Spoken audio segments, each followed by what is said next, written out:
तो हइले नहीं पर शासन डाली हो हल्का मिले करू हां तो का करी काहे बुना तारा ढेर बाहु बोली जी वही धके पर शासन डाली हो सुन काओ कदम मडर जवन गुंडा करो दी देखाई रे थाना में हम माना कदम के सोना लिखाई रे थाना में हम माना कदम के सोना लिखाई रे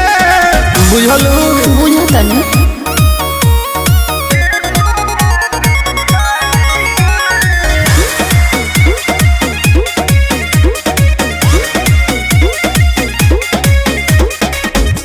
जिलावा में चले सगरो हमारे रंगदारी अच्छा हमारा से लागे जवन पड़ जाला भारी बर्बाद करके छोड़ी ला अरे रहे दो अरे हमारा तो लगता यही से डर हो दाही दुश्मन ढेर बाड़े तहरा पर हो टेंशन मत लो जान अपने दारोगा हो भाई कुछ ना हो पाई रे थाना में हम माना कदम के सोना लिखाई रे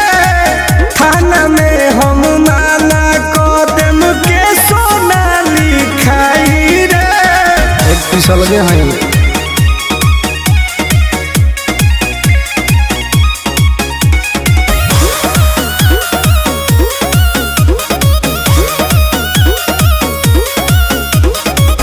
होई तवन देख ले हम आगे जवन आई अच्छा हमारा के करे जाजे भी टारगेट बनाई सही नहीं बदमाश ढेर कोई लठीक नहीं के थाना पुलिस में केस कोई नीक नहीं के हर मनीष रोहाता सी टुन टुन के बीच में जे आई रे थाना में हम माना कदम के सोना लिखाई रे